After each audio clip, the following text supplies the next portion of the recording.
Hello, and welcome to EPR with your favorite environmental nerds, Nick and Laura. On today's episode, Nick and I discuss traveling to new or different places. We talk to CJ Goulding about Boyz in the Wood, mentoring, mental health, and the outdoors. And finally, water can freeze and boil at the same time. It's a phenomenon called the triple point, which occurs when pressure and temperature are perfectly set for the three states of substance, solid, liquid, and vapor to coexist in equilibrium. That's where Nick would usually say, oh, wow, that's interesting. But he is currently in Germany and doesn't care about this fun fact today. Hit that music.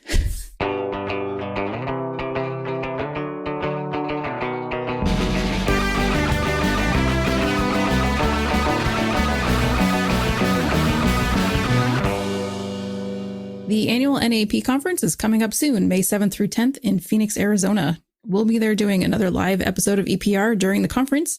Last year's was a lot of fun. If you are attending, please come see us at 10:45 on Wednesday morning, May 10th.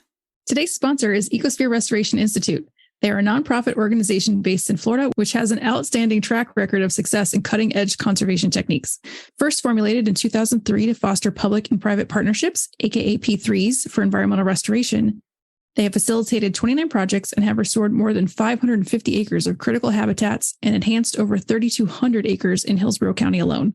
In addition, they have fostered a dozen living shoreline projects, restoring over 3 miles of eroded coastlines. Their expertise in building innovative partnerships has secured $10 million in grants and $5.5 million in matching funds involving participants ranging from federal agencies, regional local governments, large industries to small businesses, community groups, and citizen volunteers. Check them out and hit that donation button at www.ecosphererestorationinstitute.org. Let's get to our segment. If you're this type of person who likes to go back to the same place all the time, or if you like to go to different places. Oh, that's interesting. Do I like to go to the same place or back to the same place or different places? And can I unfairly answer both? I like going to new places. I think it's really fun to try and see the world, but there's some comfort and nostalgia with a few things, like the beach for me is always one I want to come back to. So it's Emerald Isle or, whatever else, it's like familiar beach is really nice for me. But yeah, I also love seeing the world. So, it's just like I've been to Thailand. I loved it. Had a great time. Don't need to go back. I'd rather try new things, even though there were some experiences there that I would do over again in a heartbeat. So I don't know. What about you? I think I lean towards the person who likes to go new places, but I'm not opposed, obviously, to coming back. So coming back here, we're staying at one of the places we stayed last time, but we're not going to all the other places. We're not island hopping. But I want to go to different places. Like I want to see different sites and eat at different restaurants than we ate at last time. Right. Yeah. But so it's familiar and different. Yeah. If you gave me, if you look at my list of places to travel, they're mostly new. There might be a handful, but there's a couple people, like I know some people who they go on the same cruise every year. They go on the same, annually, they go to the exact same place every time. And yeah, my boyfriend's aunt and uncle, they go to Ocean Beach, whatever it's called in New Jersey.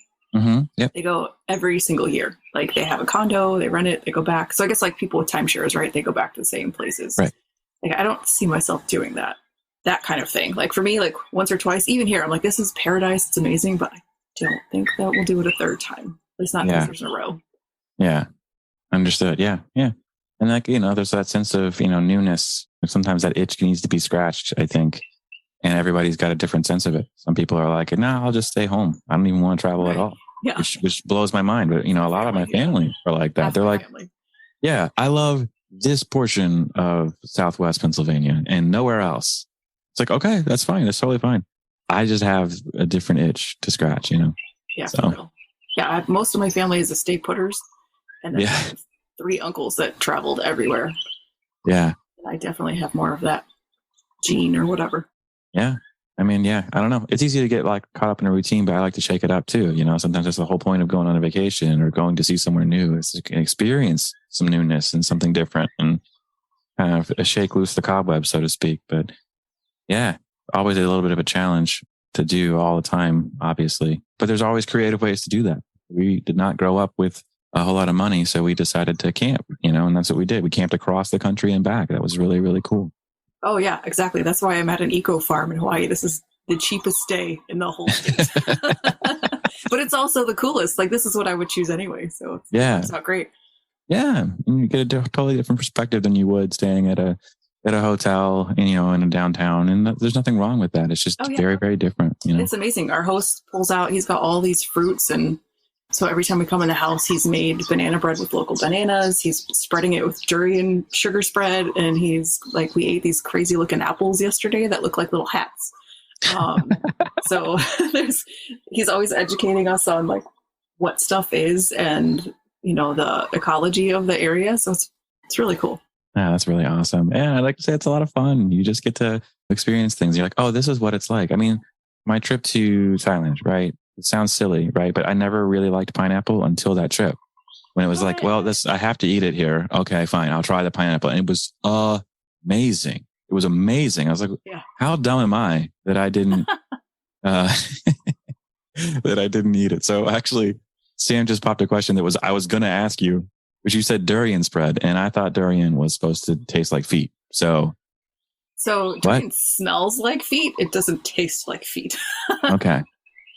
And actually, this butter spread that he made, we were tasting it the first night we were here. And I was like, this gives me I had a flashback, throwback to, not like while you're smelling it, but while I was eating it, I was like, this tastes like Pepto-Bismol. And he's like, no. I'm like, it tastes pink to me in my brain, pink. Mm-hmm. And that variety of pink. And he's like, no, it's not that. It's that antibiotic that they give to kids, the flavoring that they put in the pink antibiotic. Mm-hmm. That was the flavor that I was totally getting. Wow. Oh, it's like bubble gummy. I think it's bubble gum. Yeah. It's bubble gum, quote unquote, but it's really like, yeah. And last time some adult was like, kids will love this. And you're like, last time we were here, we got some sort of spongy cake that was made with it, and it was delicious. And it didn't even smell bad. So, it's an interesting fruit for real. There we go. But it does smell bad. And now you know that, officially. So exactly. Yeah. I've tried it. I'm not going to eat it every day, but I've tried it. I know. Yeah.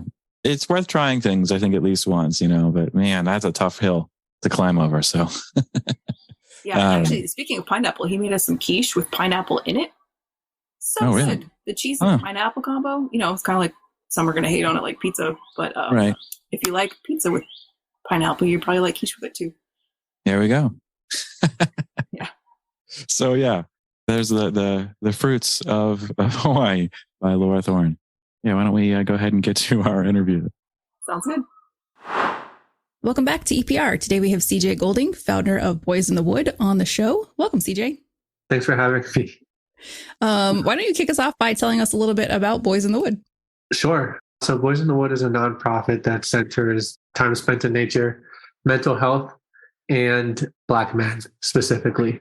We fully acknowledge that we're not necessarily doing anything new, but we like to see ourselves as weavers and connectors in community. And myself, having worked in the outdoor space for about 10 years and being a Black man and recently going through the pandemic and experiencing and understanding those symptoms of isolation, I and a couple of my co-founders were curious to see if there was a way we could change the narrative of Black masculinity and the mental health, access to mental health, and the stigma around mental health. And so we use nature as a framework to bring Black men together for agency, brotherhood, accountability, and adventure, and bookend that with various ways of resource and support. I love it. I think it's great. Yeah, it may not be a new concept, but I think that we could use more of it. So it's awesome. And so I'm interested to keep hearing more. So where do you work? Is it a local program? You said you were in Jersey. So I'm based in New Jersey, but we are operating this year, we're operating in 3 different regions of the country. And hopefully in the next 2 years, we'll hope to operate all over the country. And so the men who we're working with are all over the country, and we continue to expand as the years go by. That's awesome. Super cool. So what kind of outdoor activities do you do? What adventures are you taking these men on? So last year, we went to Camp Minojan in Minnesota, and the men who participated on that trip were able to do snowshoe hiking. We did a polar plunge and a sauna. We went one morning, we woke up to see the sunrise, and it being Minnesota in March, it was gray and overcast, and so there was no sunrise. But that turned into an hour of sledding for men ages like 22 to 65. So we did that. We did dog sledding. So the men got a chance to hop on sleds with sled dogs. It ranges. We'll be doing fishing later this year in West Virginia. We'll be doing some cultural planting and gardening later this fall in Atlanta. And we'll be doing some large boat canoeing in the Pacific Northwest later in June. That's so cool. I want to go. I've never been dog sledding before. So what are some of the most fun adventures you have, or ones that you've enjoyed the most? My personal adventures? Either with the program or on your own. So I think personal adventures, I've gotten the chance to do. I've been fortunate to have the chance to do a lot of cool things. I think last year, we had a chance to go kayaking and canoeing in the Rio Grande. I've had a chance I helped lead a cross-cultural youth leadership exchange program between young adults from Compton, California, and across Alaska. So I got a chance to explore Alaska and be in Arctic Village, where the sun only went down for like 4 hours of the day, land of the midnight sun. I had the chance to go to Iceland and see the Aurora Borealis, or the Northern Lights. And then even before this became an idea, I think some of the guys who were critical in helping to found it, we got a chance to go to Utqiagvik, which is Barrow, Alaska, which is the third highest incorporated city in the United States in Alaska. And we've gotten a chance to go to a lot of different El Salvador to learn surfing. We've gotten a chance to do a lot of some of the co-founders are really like my brothers, and have gotten a chance to go on a lot of different adventures with each other and alone. That's awesome. That sounds really cool. And where did your interest in the outdoors come from? So my interest in the outdoors started before it became a job. I think I give a lot of credit to my mother and my grandmother. They had their hands in the dirt from far beyond me being born. My grandmother and mother, both for fun, for flowers, for food. So I'm sitting next door to my grandmother's house where her garden used to be. And I just have memories of my brother and my cousin digging in her garden, getting in trouble for that, just playing around in her backyard. But the outdoors was really our place to explore. We went to the park.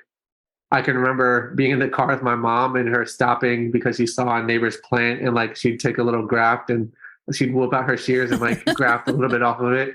So the outdoors has always been a part of our life, my life growing up.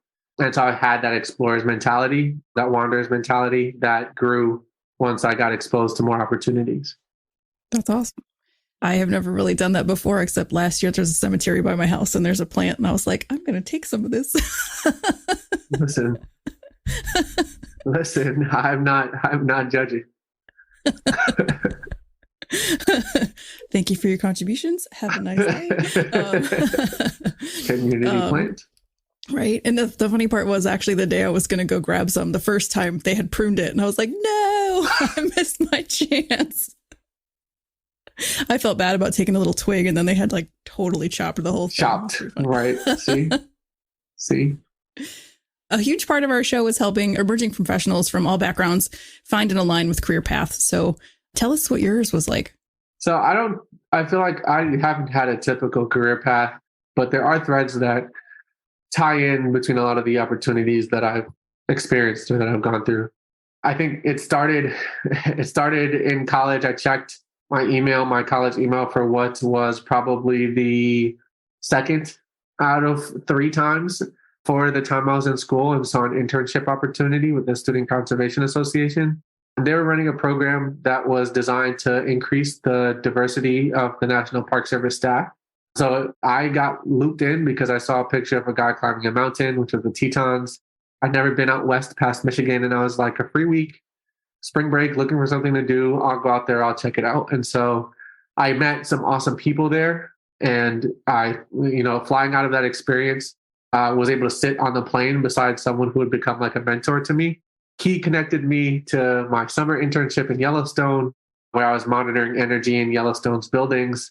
He connected me to my summer internship the next year in Washington State, where I was leading backpacking trips for high school students in the North Cascades. And that opportunity for me really cemented my focus. And I really understood that I understood the potential I had to have an impact on the lives of young youth and young adults and the power of representation, the importance of diversity in this work. He helped me get the next internship as well, leading community crews in Seattle. After that, I worked in the National Park Service office in DC, managing youth internship programs and programs to increase diversity of staff in the National Park Service. And then I looped back in with folks who were connected to the original program I participated in. And they helped me. I got a job leading a national network of youth community organizers who were using nature as their framework. And so I think for me, the common thread is I realized early the things I was passionate about, working with youth, organizing, leadership in the outdoors. Those were my common threads. I understood what I was good at, facilitation. And then I kept seeking out opportunities to do more of that and to learn what I did and didn't want to do. And I kept staying connected with the people who were influential and people who were supportive of my growth. And they either kept opening doors for me or just being connected with them opened the doors. And I continued to take steps, reflect on what I had done, and grow towards that next opportunity. So yeah, it's a story of continued growth and just trying out different things to figure out what fits or who I am professionally. And then the power of networking and refining and understanding what your passions and your performance, your best state of performance and flow is, and aligning with those things. That's awesome. I love all of that advice. Sam's shaking her head, especially staying in touch with your mentors. I talked to a lot of people who I don't want to bother them. I've asked them for too much.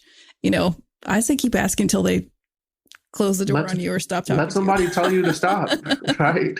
Let somebody tell you to stop. I have a friend who, when we talk, like we'll talk and he'll say, man, I haven't talked to them in so long. I feel bad. Like I'm going to reach out and they haven't heard from me.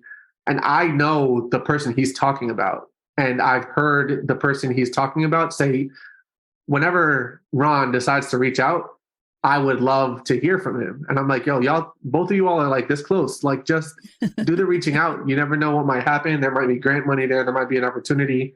Do the reaching out. It'll take like 3-5 minutes and let it go from there. Yeah, I totally agree. What specific advice might you have for like high schoolers who are considering programs, or even if they're feeling, I'm here in Syracuse and I'm very close to the South and the West Side, and there's lots of poor families and urban kids that they don't get outside of the city, and we don't have parks like New York City even. So, it's hard for them to get attached to any sort of nature here. And what kind of advice do you have for them if they're feeling like they want to get out or go somewhere and they just don't have the opportunities, or if they're feeling like none of their friends really understand it? Yeah. So I think, first of all, high school is a perfect age. That high school is a age where programs and nonprofits are trying to provide opportunities. And so I would Google, opportunities for high school students. There are crews, there are internships, there are leadership development programs that exist for high schoolers. That's a great age. And then I'd say, I think when I was in high school, we didn't have Instagram. Like I said, I checked my college email and walked physically into a internship seminar to hear about 2 internships. But nowadays you can be on like Instagram and put it in the search and find like 17 programs that are doing that. You can find quote unquote influencers who are working in the space, who are connected, and weavers in the field who can point you in different directions. So I'd say tap into using our phones as information centers to find some of those opportunities, or even the next person who you can ask. There are a lot of things that might get you out of the city into a new experience to try something that who knows where that might lead. Excellent. And I'm so curious that when you take a group of men out on one of these trips and you end up sledding or doing something fun and probably way out of some of their comfort zone, what kind of things are you also teaching them at the same time as far as mental health goes? Do you play all day, or do you have specific like sessions where you work on mindfulness and stuff like that? Yeah, there's definitely a balance. We've partnered with a therapist, a Black male therapist who I actually went to college with, to develop a mental health curriculum that leads folks through a period of awareness of their current self and their views on masculinity, where society's views on masculinity have come from. Then we go into a period of like kind of deconstructing what that is, and then like constructing it in a holistic manner, or constructing it in a way that honors our culture and honors or uplifts a standard and a new narrative of masculinity that we hope to go through. We also have sessions. We like to lean on the strengths of our team. And so we have folks like my friend Jerry III, who leads sessions on finding your purpose and the power of collaboration. We have sessions where folks are able to kind of like set up their next conversation with a therapist. The mental health professional we have on the team does a psychosocial analysis a week before the trips that helps folks start this process, and then does a follow-up a week after. And then we partner with organizations who are providing free therapy sessions to folks who sign up, so that the conversations we have are like starting points and feeders into them building a relationship with a therapist. And so we have a suite of mental health lessons and workshops that pair with both discussions that we'll have and connections and relationships we build amongst each other, and then follow-up opportunities for people afterwards. That's really awesome. I love that it's not just the come do a thing and then go home. Like there's more, ties more into it after they go back home. And what kind of transformations have you seen from people? Is there something typical, or do you have, sometimes people just come and they have a good time and then you don't hear from them again? Or do you have some people who like have real deep like life change happening? Yeah. So there's a range. One of the things that I've learned in doing youth programming over the years is that you'll get some kids who you'll never hear from again, or you'll never hear the impact that you had. Oftentimes you don't see the impact that you had, but that you show up with the intention of creating that space. And so there's a variety of ways that people are impacted. I think we have folks who really appreciate being connected and with other men. And so they continue this connection on a personal basis. They're excited about staying connected on that personal basis. There are folks who have an increased awareness of their need for mental health support. And so there's a change that they make in using the resources, whether it's like a journal we've given them or, the sessions that were workshops and materials we share. And they've expressed a change in how they approach their mental health. And then we have folks who are inspired to get outdoors, and they're like, oh, you took me outdoors out of my comfort zone, and now I want to get outdoors every week. And finally, I think another option, or like one of the many, is I think in particular we had one person who was very much moved by the using outdoors as a space for creating this change, that he went back to his neighborhood in Washington, D.C., and in a program that partners with the neighborhood Office of Neighborhood Safety and Engagement, he started running a similar, he took a group of young men who had been involved in the carceral system and took them out kayaking to like reconnect them to that kind of experience. He was like, I went out there with Boyz in the Wood. I felt this like movement, like I realized I needed to tap back into my mental health, but I also wanted to use this as an opportunity to support the guys I am in connection with in my neighborhood as well. That's awesome. Okay, so you have some other founders. What's funny is I actually reached out to Ron a couple months ago and he didn't answer me. Yeah, that's okay. I can back channel for you. You guys are so busy. But you guys reached out to us through the website, which was awesome. So regardless, the universe sent you our way, which is great. But I was curious to know, like, how did you and your founders, is it just Ron that you two of you started it, or do you have others? Like, how did you guys meet? Or so there are 3 of us who started it. The group is like now 5. The like, I guess, founding group, or the team that works on it is now at 5. But Ron, so I led a program called the Natural Leaders Network for the Children in Nature Network. That's the youth organizing network that I referred to earlier. And Ron was a participant in one of those trainings in 2014.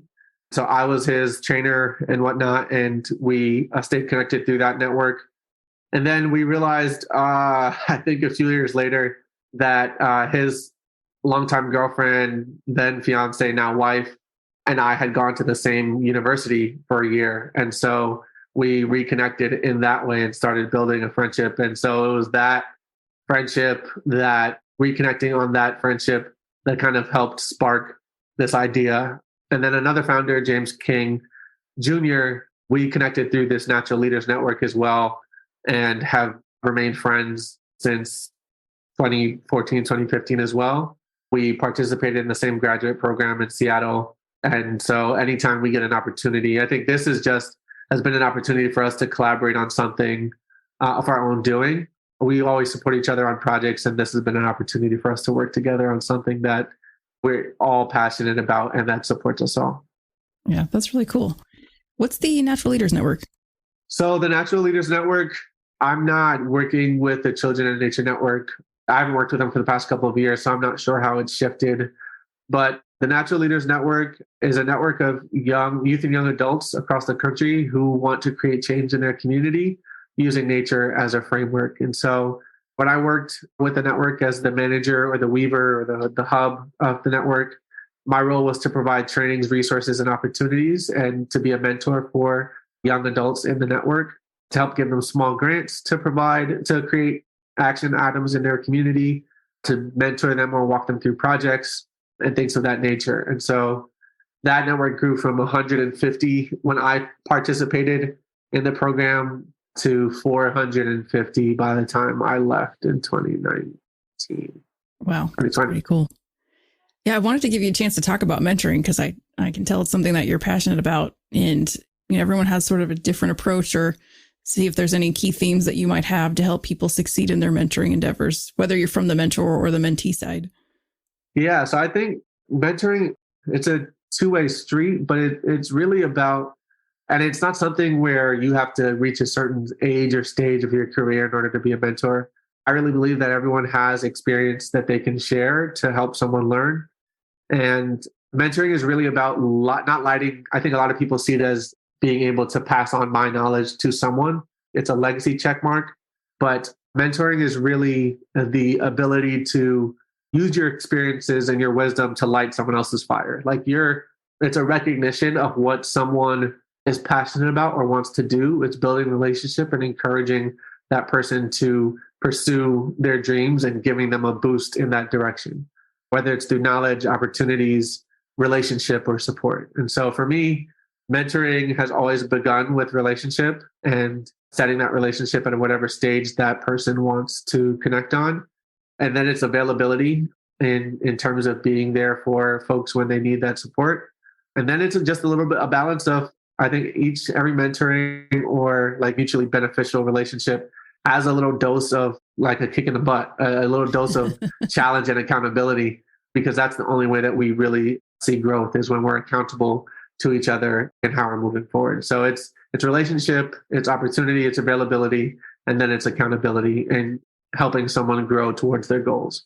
Awesome. That's perfect. Yes, I think mentoring with a purpose is great. And okay, now it's time for field notes. This is the part of our show where we talk to our guests about their memorable moments in the field doing the work that they love. And we encourage our listeners to share their stories using the hashtag field notes so we can share them on a future episode. So do you have any memorable moments doing this kind of work? You must have stories. You're a story person. A couple of memorable moments. A couple happened early on and have been really influential in how my career shaped out. The first was while leading backcountry trips for high school students in the North Cascades National Park. Again, I'd never done it before, so I didn't have the technical skills to lead kids in the backcountry. I'm grateful that there were other leaders working on the trips with me.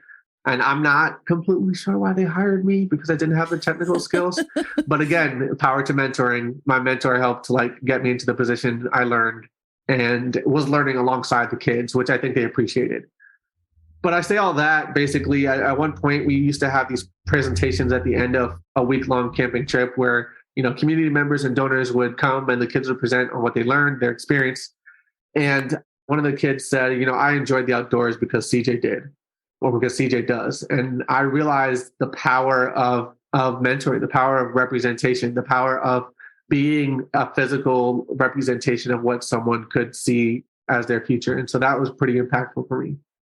And then a second moment I'd share, if time permits, is another kid came up and asked me, we were at this outdoor event, and another kid came up and asked me why I was wearing my Jordans outside in the grass and outside, they're in a place where they could get dirty. And I paused for a moment and I was like, okay, well, that's a good question, but how many of us, Black folks, people of color, do you see in this space? He's like, not a lot. It really is just one or two whenever I go to these things. And I was like, okay, well, how many people do you see like dressed like us, like in our, where we're comfortable, in a way we're comfortable and in a way that connects to our communities? He was like, yeah, I don't see that. And I was like, well, and for me, it clicked in that moment that like again, this idea of representation, but also being authentic was a way for me to be a bridge for people who had not experienced this and people who came from communities like my own. It was a teaching lesson for everyone involved that like showing up authentically in the outdoors didn't require getting a $200 Patagonia puffy or like $300 hiking boots. Like it means doing what you need to have a good experience, but then also celebrating and welcoming the diversity and the wealth that comes in when we have people from different perspectives and backgrounds. Yeah, that's awesome. You don't have to change who you are to go hike in the woods, right? Right. Yeah, that's great. Right. Oh, one last moment, if I can sneak it in. Please do. I got a chance to listen to President Barack Obama speak on Father's Day in Yosemite, which was pretty awesome. We got to bring some young adults from Alaska and young adults from Compton to hear President Obama speak. And at the end, we all got a chance to shake his hand. And so he goes down the line, he's shaking hands. He shakes my hand, the person beside me's hand, he shakes my hand. And as he's going to shake the other person's hand, like his hand goes like this and like brushes across my face. And there's like a little clip in a video of like his hand brushing my face and me just being like, wow, like I just got backhanded by President Barack Obama. Like, this is amazing. That's awesome. Oh, that is a unique experience for sure. All right. Yeah. So we still have a little time. I want to talk about some projects you have coming up on the horizon. I know you have one for youth and young adults for well-being at the Aspen Institute. Yes. So the Youth and Young Adult Wellbeing Project at the Aspen Institute is a lot of times research is done on communities and on youth and not led by youth or the communities that are being studied. And so part of shifting power and part of equity, the work of equity in redistributing power and balancing those scales is to support youth and follow their leadership in determining their own well-being, in doing the research, in analyzing the research, and in setting aside tactics and policies that will establish and improve their community well-being. So they're currently on phase 2 of the project. They spent last year and a little bit of 2021 determining what the core factors of well-being and doing research within their communities and peer groups around that. And now they're currently developing a toolkit that will amplify the lessons that are learned and give people actions to both research well-being in their communities amongst youth and young adults and actions in order to improve that. So they're developing the entire process as adult allies. Our role has been to support your resources and to amplify their message. And so that's one upcoming and continuing project that I'm working on. Another is we're hosting our first retreat of the year. Boyz in the Wood is hosting our first retreat of the year in the Pacific Northwest in early June. We'll be sharing information on our website shortly and hope to return to that area. So if it gets full, then we will probably host another one and expand our work in that region.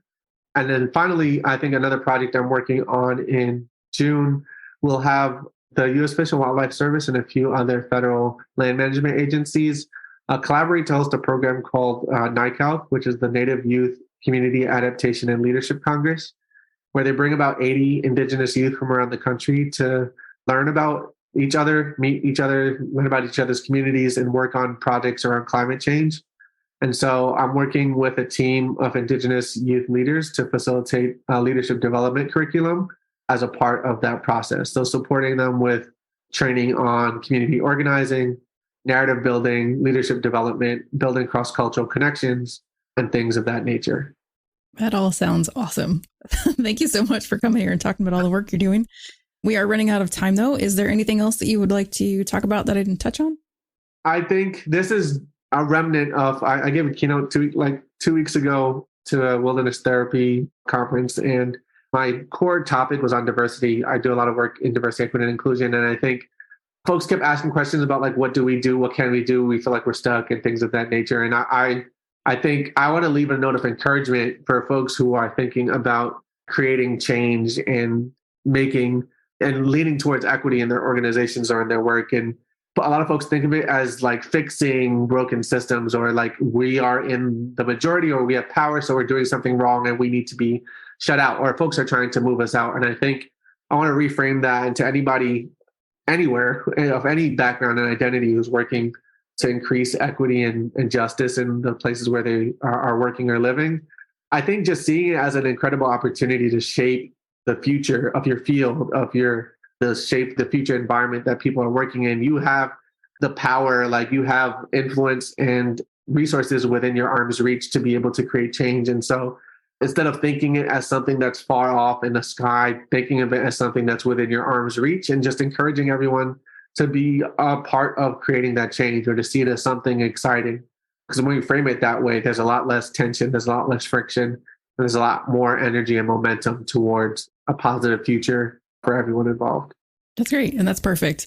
We are always trying to diversify the people we have on this show, and it has challenges. And so we appreciate being here and talking about this stuff. We also, if we have anyone listening, if you have a diverse program, you have something you want to showcase, highlight, come on the show, talk about it. And a lot of our audience are young people who are looking for pathways like we talked about, or opportunities, or just trying to figure out what in the world they can do. So we try to make sure that we showcase people from everywhere in every background doing things, because like you talk about yourself in the field, it may not be something real someone even thinks they can do till they see someone else do it. Yep. So thank you so much for being here. And where can people get in touch with you? So people can get in touch with me. My LinkedIn is CJ Goulding. My Instagram is Goulding. That's GOULDING_JR. And yeah, those two are pretty solid places for folks to get in touch with me, and we can figure out other ways to talk and collaborate and share stories through there. Awesome. Thanks, CJ. That's our show. Thank you, CJ, for joining us today. Please be sure to check us out each and every Friday. Don't forget to subscribe, rate, and review. Bye. See you, everybody.